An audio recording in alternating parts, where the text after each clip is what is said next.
नमस्कार मेरे प्रिय मित्रों। आज हम लोग उस आर्टिकल पे पहुंच गए हैं जो बहुत ही महत्वपूर्ण है, बहुत ही इंटरेस्टिंग है। आपको समझने का जो नज़रिया होगा, आपको देखने का जो नज़रिया होगा इस अनुच्छेद को, वो मैं डेवलप करूंगा, जिससे आपको बड़ा इंटरेस्टिंग लगेगा, बड़ा मज़ेदार लगेगा, जिससे आपको याद करने में बड़ी आसानी होगी इस अनुच्छेद को। विशेषकर इससे जो प्रश्न पूछे जाते हैं उसके बारे में हम लोग डिस्कस करेंगे, कैसे प्रश्न पूछे जाते हैं। और कई सारे प्रश्न ऐसे पूछे भी गए हैं जो डायरेक्टली भी पूछे गए हैं।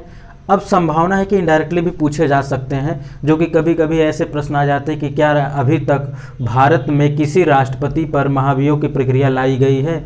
तो ऐसे प्रश्न बने जा सकते हैं, ठीक। और ये भी प्रश्न अभी तक नहीं बने हैं परंतु बन सकते हैं भविष्य में, कि जैसे कि महाभियोग की प्रक्रिया है, क्या इसमें राज्य विधानसभाओं के सदस्य मनोनीत या निर्वाचित क्या इसमें भाग ले सकते हैं? क्या वो सदस्य इसमें भाग ले सकते हैं जो राष्ट्रपति के निर्वाचन में भाग लिए थे संसद के या फिर राज्य विधानसभा के? ऐसे भी प्रश्न बन सकते हैं, क्योंकि और सारे फैक्चुअल क्वेश्चन तो आप आसानी से कर सकते हैं, लेकिन जब आप इसके कॉन्सेप्ट को समझेंगे तो आपको ये लगेगा कि बहुत ही आसान, कैसे भी पूछे हम आसानी से आंसर इसका कर पाएंगे। कोई भी टॉपिक अगर आप पढ़ रहे हैं उसके कॉन्सेप्ट को समझिए, उसकी पृष्ठभूमि को समझिए और उसको एक भावनात्मक रूप से देखिए। भावनात्मक रूप से क्या मतलब होगा कि जैसे महाभियोग की प्रक्रिया लाई गई, अब इसमें क्या प्रावधान के 14 दिन से पहले उनको सूचना देनी चाहिए। अब वो कहीं विदेश में है, उनको सूचना ही नहीं दिया गया, उनके लिए क्या कर दिया गया, महाभियोग की प्रक्रिया लाया गया। महाभियोग की प्रक्रिया क्या कर दिया गया, पारित भी हो गई दोनों सदनों से। पारित होने के बाद क्या हुआ, वो विदेश से आई कि जैसे ही कि एयरपोर्ट पे उतरे हैं, तैसे ही उनकी शक्ति सारी खत्म। उनकी गाड़ी वाड़ी जो आने वाली थी उन्हें रिसीव करने के लिए कोई गाड़ी नहीं। अब राष्ट्रपति महोदय को कैसा फील होगा? तो ये चीज़ें होती हैं जो आपको समझना होगा, जो भावनात्मक रूप से समझना होगा कि कैसे हम किसी टॉपिक को कितने मज़ेदार तरीके से अपने माइंड में, अपने मस्तिष्क में, अपने हृदय में कैसे समाहित कर सकते हैं, ठीक। कोई भी टॉपिक कठिन नहीं होती। जैसा कि महाभियोग की प्रक्रिया अगर आप बुक्स में पढ़ेंगे, किताबों में पढ़ेंगे, थोड़ा सा टिपिकल लगेगा, घुमावदार लगेगा, परंतु हम लोग इस तरीके से समझेंगे, इस तरीके से समझेंगे इसको, इस तरीके से इस पर चर्चा करेंगे, जिससे ये आपके लिए एकदम आसान हो जाएगा। जैसे कि पहले हम लोग क्या करेंगे, कुछ फैक्ट के बारे में बात करेंगे और कुछ किताबी भाषा के बारे में बात करेंगे। फिर उसके बाद हम लोग इसको एक ड्राफ्टिंग के माध्यम से, यानी कि ड्राफ्ट करेंगे, एक ड्रॉ करेंगे, उसी के माध्यम से हम लोग इसको समझेंगे बहुत ही आसान तरीके से, जो कि केवल आप इसको क्या करिएगा, इसको भी लिख लीजिएगा, उसके बाद क्या करिएगा, जो मैं अभी ड्राफ्टिंग करूँगा इसके बाद उसको भी आप लिख लीजिएगा, जिससे आपको जब आप रिवीजन करेंगे, आपको रिवीजन करने में इतनी सारी बातें पढ़ने की आवश्यकता नहीं होगी। बस केवल डायरेक्ट आप पढ़ते चले जाएंगे, ड्राफ्टिंग को देखते चले जाएंगे और होता चला जाएगा, आपका क्लियर हो जाएगा। फिर वो चाहे जैसे भी प्रश्न आपसे पूछे, चाहे जितनी बार घुमा के पूछे, चाहे जैसे भी प्रश्न पूछे, डायरेक्टली पूछे, इनडायरेक्टली पूछे, आप आसानी से हल कर पाएंगे। तो जैसा कि आप लोगों को पता होना चाहिए कि राष्ट्रपति महोदय जो होते हैं शपथ ग्रहण जिस दिन से करते हैं, जिस तिथि से करते हैं, तो उनका कार्यकाल 5 साल के लिए निश्चित हो जाता है। परंतु अगर वो संविधान का अतिक्रमण कर देते हैं, अतिक्रमण से क्या तात्पर्य होता है, यानी कि संविधान के अनुरूप वो कार्य नहीं करते हैं, तो क्या होता है, तो राष्ट्रपति को उनके पद से हटाने के लिए संसद द्वारा, यहाँ पे संसद शब्द मैं इस्तेमाल कर रहा हूँ, संसद द्वारा महाभियोग की प्रक्रिया लाई जा सकती है, ठीक। और संसद का कोई भी सदन इस प्रक्रिया को ला सकता है। चलिए अब हम लोग स्टार्ट करते हैं। क्या है भारतीय संविधान के अनुच्छेद, जैसा कि हम लोग आज अनुच्छेद टॉपिक ही है 61, अनुच्छेद 61 में इस बात का प्रावधान किया गया है, राष्ट्रपति द्वारा संविधान का अतिक्रमण करने पर संसद को यह शक्ति है कि वह महाभियोग की प्रक्रिया द्वारा क्या कर सकती है, राष्ट्रपति को पद से हटा सकती है, ठीक। महाभियोग संबंधी आरोप संसद के किसी भी सदन, देखिए ये भी प्रश्न बनता है कि महाभियोग की प्रक्रिया संसद के किस सदन द्वारा लाई जा सकती है, लोकसभा, राज्यसभा, संसद के दोनों सदनों, उपर्युक्त में से कोई नहीं। तो इसमें क्या होगा, संसद के दोनों सदनों द्वारा लाई जा सकती है, लेकिन सिर्फ शर्त ये होती है कि ऐसा करने से पहले उन्हें 14 दिन पहले क्या की जाएगी, नोटिस दी जाएगी। ये नोटिस क्यों देनी ज़रूरी होती है, क्योंकि हो सकता है राष्ट्रपति महोदय विदेशी दौरे पे होंगे, अगर उनको ये पता नहीं होगा, तभी हम लोग जैसा कि डिस्कस किए हैं, आते ही उनका सारे अधिकार खत्म कर दिए जाएंगे, तो कैसा लगेगा। आप स्वयं से सोचिए कि आप राष्ट्रपति हैं, आप जो है विदेश यात्रा पे गए हैं और आपको ये पता ही नहीं कि आपके लिए क्या कर दिया गया है, महाभियोग की प्रक्रिया ला दी गई है और इसे पारित भी कर दिया गया है। और आप जैसे ही एयरपोर्ट पे उतरते हैं तो क्या हुआ, आपके सारे शक्ति, सारे अधिकार, जो भी आपको सुविधाएं दी जानी सब हटा दिए गए। तो आपको कैसा फील होगा, इससे आप खुद को जोड़ कर देखिए, आपको ये टॉपिक और भी क्लियर होता जाएगा। ठीक, तो क्या होगा कि 14 दिन पूर्व उन्हें क्या किया जाएगा, सूचना देना अनिवार्य होता है, नोटिस देना अनिवार्य होता है। ये नोटिस देने के लिए क्या होगा कि जिस सदन से लाया जाएगा उस सदन के एक चौथाई सदस्य, यानी कि अगर मान लीजिए टोटल 200 सदस्य हैं हमारे जिस सदन से लाया जा रहा है, तो एक चौथाई का तात्पर्य क्या हो जाएगा, यानी 50 सदस्य क्या करेंगे, उस प्रस्ताव पे सिग्नेचर करेंगे और 14 दिन पहले उन्हें सूचना देंगे कि ऐसा है कि आपके ऊपर जो है महाभियोग की प्रक्रिया लाई जा रही है। ठीक, तब क्या होगा, ऐसी स्थिति में जिस सदन में आरोप लगाया जाता है उसमें कुल सदस्य संख्या के 2/3, यानी क्या हो जाएगा यहाँ पे कि मान लीजिए 552 सदस्य हैं। ठीक, 552 अधिकतम है, 545 इतने टाइम है, तो हम लोग 545 ही लेते हैं।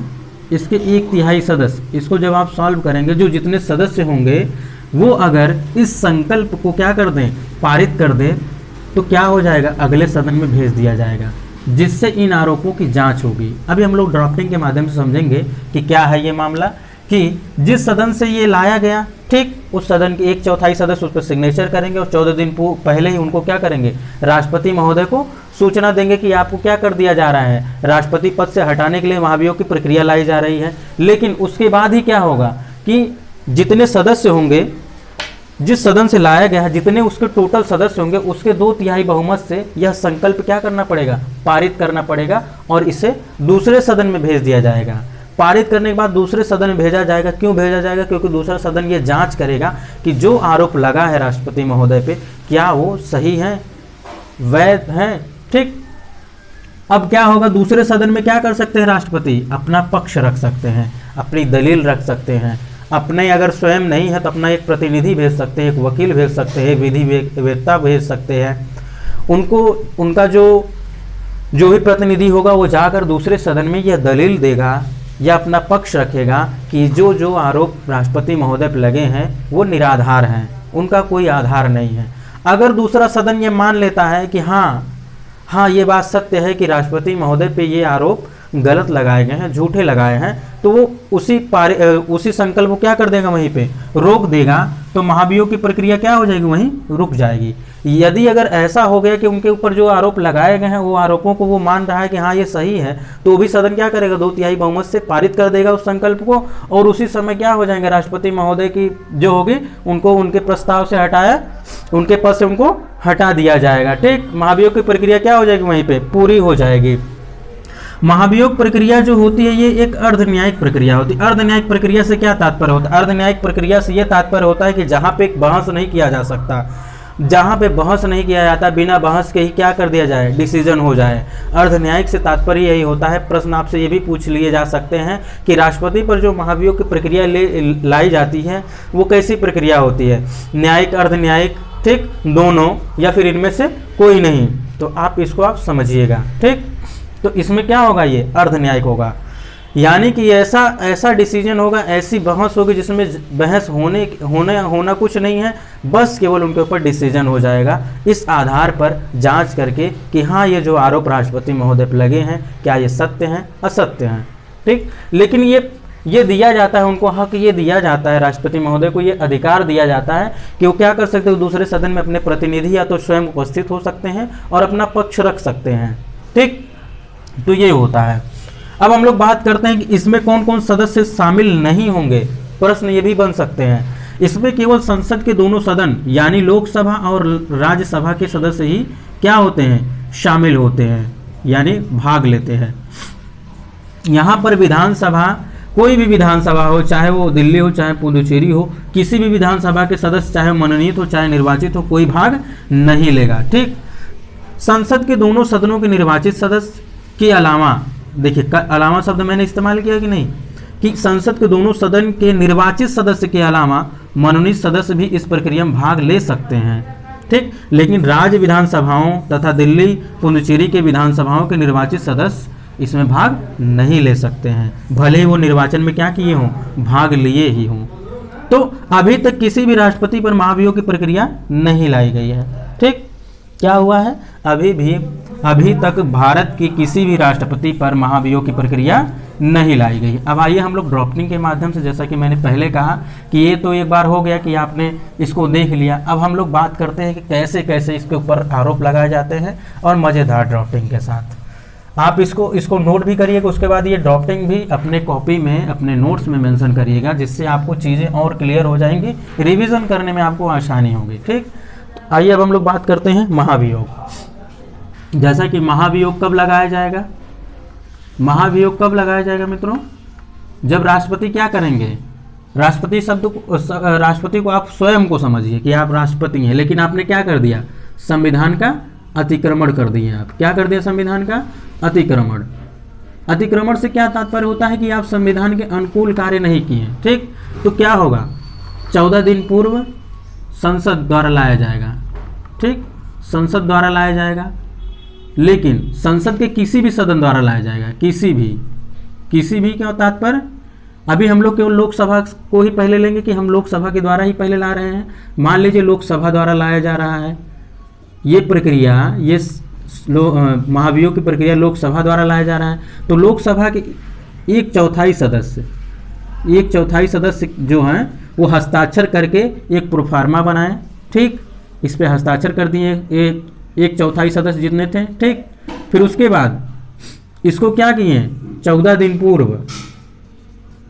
दिन पूर्व किसको, राष्ट्रपति महोदय को भेज दिए कि भाई आपके विरुद्ध जो है, यानी आप क्या हैं, राष्ट्रपति हैं, आपने संविधान का अतिक्रमण किया, तो आपके विरुद्ध क्या कर दिया गया, महाभियोग लाया गया। ठीक, महाभियोग लाया गया। महाभियोग किसके द्वारा लाया जाएगा, संसद के किसी भी सदन द्वारा लाएगा। हम लोग पहले लोकसभा को समझते हैं, फिर आप राज्यसभा को भी इसी रूप में ही होगा, कॉपी ही होगा, कोई अलग उसमें प्रावधान नहीं है। ठीक, जब ये राष्ट्रपति महोदय को ये सूचना दी जाएगी, फिर उसके बाद क्या होगा, ये प्रोफार्मा जारी होगा, फिर उसके बाद इसी पे वोटिंग होगा, लोकसभा में ही क्या होगा, वोटिंग होगा, यानी मतदान होगा। मतदान के बाद अगर क्या हुआ, ये मतदान होगा 2/3 बहुमत से। 2/3 बहुमत से अगर ये पारित हो गया, तो लोकसभा से कहाँ आएगा, अब ये राज्यसभा में आएगा। कहाँ आएगा, राज्यसभा में आएगा। ठीक, पहले क्या हुआ, आपने संविधान का अतिक्रमण किया, आपके ऊपर महाभियोग की प्रक्रिया लाई गई। ठीक, आपके ऊपर महाभियोग की प्रक्रिया लाई गई। महाभियोग की प्रक्रिया लाई गई। महाभियोग की प्रक्रिया संसद के किसी भी सदन द्वारा लाया जा सकता है। तो हम लोग पहले लोकसभा के द्वारा समझ रहे हैं, लोकसभा में लाया गया तो 14 दिन पूर्व पहले आपको सूचना दी जाएगी। 14 दिन पहले क्या दी जाएगी, आपको सूचना दी जाएगी कि भाई आपके विरुद्ध क्या किया जा रहा है, ये महाभियोग की प्रक्रिया लाई जा रही है। तो क्या हुआ, उसके बाद ये जो प्रोफार्मा स्टार्ट हुआ था, जो संकल्प लाया गया था, इस पर क्या होगा, 2/3 बहुमत से पारित कर दिया जाएगा। पारित होने के बाद ही क्या होगा, पारित होने के बाद ये जा जाएगा राज्यसभा में। राज्यसभा क्या करेगा, इसका जांच करेगा। क्या करेगा, जांच करेगा। और यहाँ पे क्या होगा, राष्ट्रपति स्वयं